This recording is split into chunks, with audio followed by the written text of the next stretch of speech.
one of the hosts, co-hosts, along with Michael Wilbon of Pardon the Interruption, and a man who is a king of podcasting in his own right, Tony Kornheiser. How are you, Mr. Tony?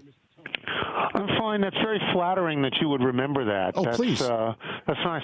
What are you doing in Washington? We are inaugurating the new AT&T Forum for Technology, Entertainment, and Policy in beautiful New Jersey Avenue, Tony. What on earth is that? What are you talking about? Well, the show, my simulcast, is a DirecTV show, which is now owned by AT&T. And AT&T has now opened up this media Valhalla on. As a result, well, they opened up this media Valhalla on New Jersey Avenue, right? Where all sorts I know of where New Jersey Avenue. There was a Hilton there once, or something like, I don't know. I know where that is. Okay. I mean, I just think that a lot of people this week are doing their best to leave Washington, D.C. because of all the stuff going on with the inauguration. So it struck me as odd that you were coming in, unless you were going to be a cabinet choice and I just hadn't heard of it. Well, no, actually, I'm the latest member of 3 Doors Down, Tony. It's being renamed 4 Doors Away. That's what I'm going to be doing here. So I'm performing. No, but in all seriousness, as Deion Sanders, somebody who you know near and dear for many years, would say, he always says whenever an event is over, he's going to the airport to get on the first thing smoking. That's what we're doing on Thursday, as soon as we're done with this show. Okay. I'm out of here. Okay. I'm out. All right.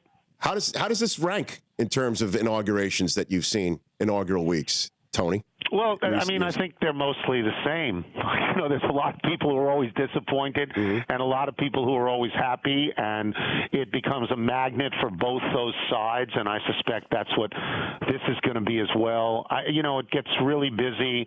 Where we do the PTI show is just a couple of blocks north of in what is in effect the DMZ, that you can't drive and you can't move or anything like that. So hopefully in my case on Friday I'll be able to get in and out of work. But it reminds me, I mean, I'm so much older than you, and you were probably not even born at this time, but the 1984 Olympics in Los Angeles, everybody who owned a home in Los Angeles tried to rent their home out and left for a month. And it became actually one of the great events of all time because you could, for the only time in the history of Los Angeles, you could drive. You could drive because everybody left out, so it was good. How did you get to Los Angeles? I thought you don't like to fly, Tony. I don't like to fly. I'm sure I got to Los Angeles on an airplane buttressed by about 6 Xanaxes. So that's how I got there. So we were talking before because I was on hold. Yes. Was somebody saying that they don't like the fact that you can take off your shoes on a plane? Me. I think that is an affront to society because I don't need to be put in the position of thinking that your hygiene is proper. And some of them is not proper when the shoes come off. Tony. Do you know the Wilbon story? Do you know the most recent Wilbon on an airplane story? Please regale. Please. Okay, so Wilbon is flying from Chicago to Phoenix so that he can go to one of his many homes. He has homes in both cities, obviously. And he's taking a really early flight. He claims it leaves Chicago at 5 in the morning. It's nonsense, but it probably leaves pretty early. And he gets on the plane, and he's in row 3 or wherever he is because he's never, ever in double figures in an airplane. That never happens. So he notices there's a dog in the bulkhead seat. Not in the seat, but there's a dog on a leash, and the owner is a woman who is on the smallish side, maybe 5'1" or 5'2", and the dog is about, according to Wilbon's estimate, the Wilbon power rankings on the dog had the dog at 100 plus. 100 plus. That's a huge dog. So I say to Wilbon, well, what do you mean? When did it start that you could just take the dogs on a plane? Was it a service dog? And he goes, well, how would you tell if it was a service dog? So would have a vest on or something special. He goes, no, it's just a dog. It's a 100-pound dog. And it's just there. And I said, is it in the seat? And he goes, no, it's laying down. I said, well, I didn't know that could happen. I thought dogs had to be in crates or whatever. So I'm behind the times because I don't do a lot of flying. Right. So, and when I do, I'm so drugged up that I don't notice much. So he says the plane's in the air for about, I don't know, 10 minutes, 15 minutes. It's really early. And Wilbon has that great gift.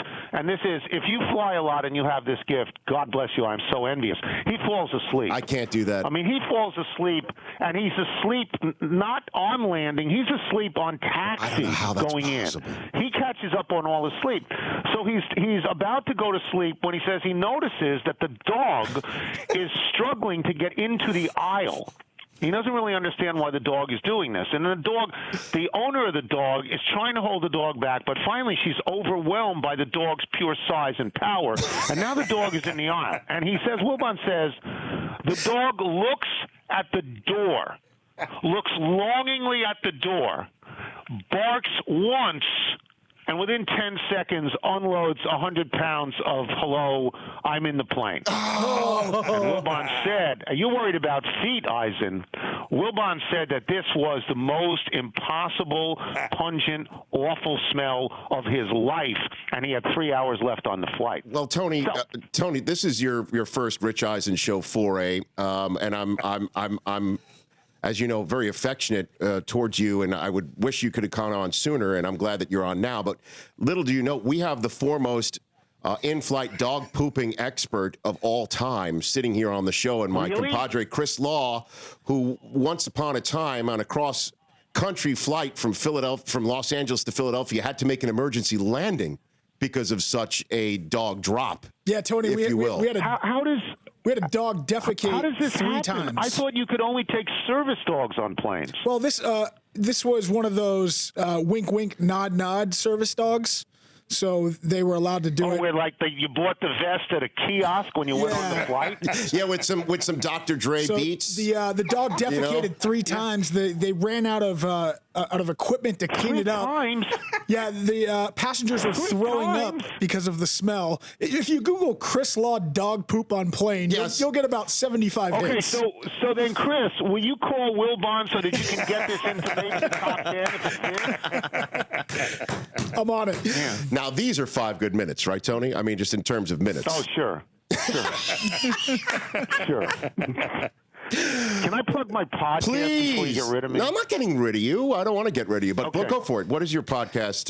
What do you? No, it's just called the Tony Kornheiser Show. It's on Monday to Friday. It's on all the places where podcasts are on: iTunes, Google, Snapface, whatever's out there. InstaChat. Now we do it 5 days a week. It's my radio show, but it's now podcast form because I thought it would be really smart at an advanced age to own my own content, and I didn't figure on the fact that I'd have to pay the employees. But as I say to my son and daughter all the time, well, you didn't really want that inheritance, so don't worry about it. So. Well, it just shows you how much juice you have at the Worldwide Leaders, that you could do something that you own as well as work at the Worldwide. Look at that. I mean, that's not many people wield that sort of ESPN power. But it's not a conflict with them. I mean, it's my own deal. Good. Well, I mean they don't carry it.